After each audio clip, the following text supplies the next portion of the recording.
Mais uma vitória do Inter e de goleada no Beira-Rio. O time tem pontuação de líder do Campeonato Brasileiro. Vem aí Libertadores, de novo no Beira-Rio no meio da semana. A polêmica da arbitragem teve nota oficial do Cruzeiro e dirigente citando assalto à mão armada. Tudo isso a partir de agora, aqui no canal do Gabardo. Esse é o canal do Gabardo, com muita informação e análise. Eu estou chegando em nome de KTO, kto.bet.br, site proibido para menores de 18 anos, jogue com responsabilidade. E arroz Prato Fino. Inter 3, Cruzeiro 0, no estádio Beira-Rio. Gols de Borré, Ener Valencia e Alan Patrick. Foi uma grande vitória do Inter, que está num momento extraordinário. Daqui a pouco eu vou falar aqui sobre as polêmicas da arbitragem, né? Com a expulsão de um jogador do Cruzeiro que gerou muita reclamação. E postagens no perfil oficial do Cruzeiro e também do diretor Alexandre Matos.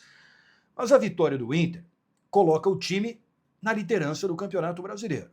2 rodadas apenas, né? Mas o Inter com 2 jogos difíceis contra o Flamengo, no Maracanã, e contra o Cruzeiro, no Beira-Rio, ganhou uma e empatou a outra.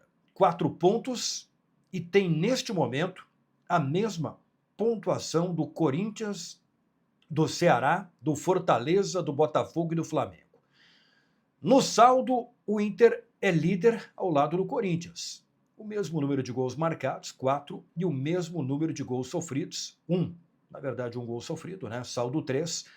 Esta é a situação de Inter e Corinthians na largada do Campeonato Brasileiro. O Inter em 2 jogos tem 4 pontos, está com pontuação de líder ao lado do Corinthians, empatado em todos os critérios. E nesta vitória foi importante porque o Inter conseguiu jogar bem, superar o adversário, ganhar de goleada. E além disso, o Inter teve um outro detalhe importante nesta sequência pesadíssima de Campeonato Brasileiro, de Copa Libertadores da América, e agora quarta-feira tem o sorteio da Copa do Brasil. O Inter conseguiu rodar o grupo, né? Ao longo da partida, o Roger Machado foi mexendo na equipe, ele retirou alguns jogadores, como o Alan Patrick, para a entrada do Oscar Romero. No intervalo, o Fernando já saiu para a entrada do Ronaldo, então o Fernando já descansou no segundo tempo, né? Depois saiu o Ener Valencia e entrou o Borré, e os 2 marcaram gols. O Inter está num momento bom dos seus 2 centroavantes. E outros jogadores também saíram, outros entraram, né? Então foi feita aí a rodagem do grupo, que é algo muito importante nesse momento. Inter 3, Cruzeiro 0. Já vamos falar sobre a questão, né, da polêmica da arbitragem no estádio Beira-Rio. Mas tem um detalhe. O Inter, em outros momentos, teve dificuldades contra adversários com 10 jogadores em campo, né? E dessa vez conseguiu fazer o que era preciso, né? Jogar com velocidade, rodar, e aí jogar com velocidade na troca de passes, ocupar os espaços e, com a qualidade dos seus jogadores, construir uma vitória extremamente importante contra um adversário que deve fazer uma boa campanha no Campeonato Brasileiro. Vamos lá. A polêmica da arbitragem.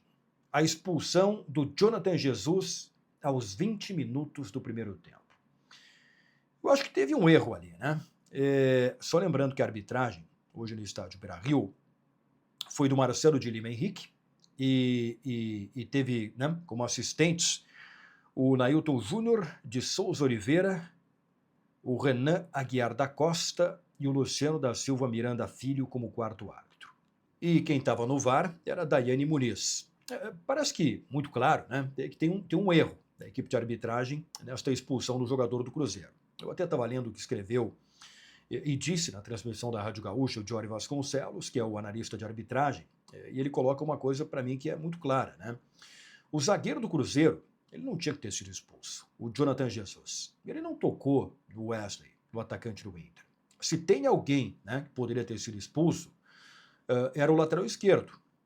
Ele sim, né? Ele teve um choque ali muito de leve, o Kaique, jogador do Cruzeiro. Fora da grande área, e o Wesley se desequilibrou, caiu, foi marcada a falta com a expulsão do Jonathan Jesus, que não merecia ter sido expulso. Eu até acho, numa opinião muito particular, que o toque do Kaique no Wesley foi numa disputa assim de lance normal, né? Eu acho que teve exagero, acho que não era lance ali para expulsão. Mas enfim, O Inter, em alguns momentos, foi prejudicado pela arbitragem e hoje, pelo menos na minha opinião, acabou tendo um benefício com esta expulsão e o Cruzeiro ficou durante boa parte do jogo com um jogador a menos em campo. Mas o Inter aproveitou e teve, né, um desempenho que permitiu uma vitória com este placar de 3-0, que é uma vitória muito importante. Só que, ainda durante o jogo, vieram algumas postagens do Cruzeiro de dirigentes com reclamação muito forte da arbitragem.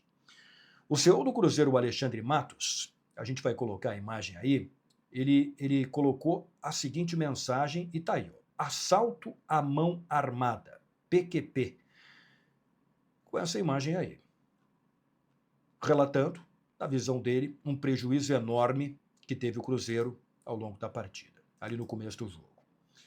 Além disso, o Cruzeiro, no seu perfil oficial, na rede social X, o antigo Twitter, colocou essa mensagem. Completamente absurda a expulsão do Jonathan Jesus. Um lance em que o atleta não comete a falta e o clube terá que atuar mais de 70 minutos com um jogador a menos por erro gigantesco da arbitragem e do VAR.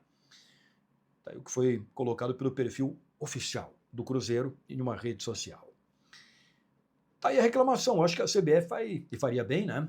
Vai divulgar o áudio do VAR, o que foi conversado pela equipe de arbitragem nesta questão envolvendo a expulsão do zagueiro do Cruzeiro. Na minha opinião, teve um erro da equipe de arbitragem.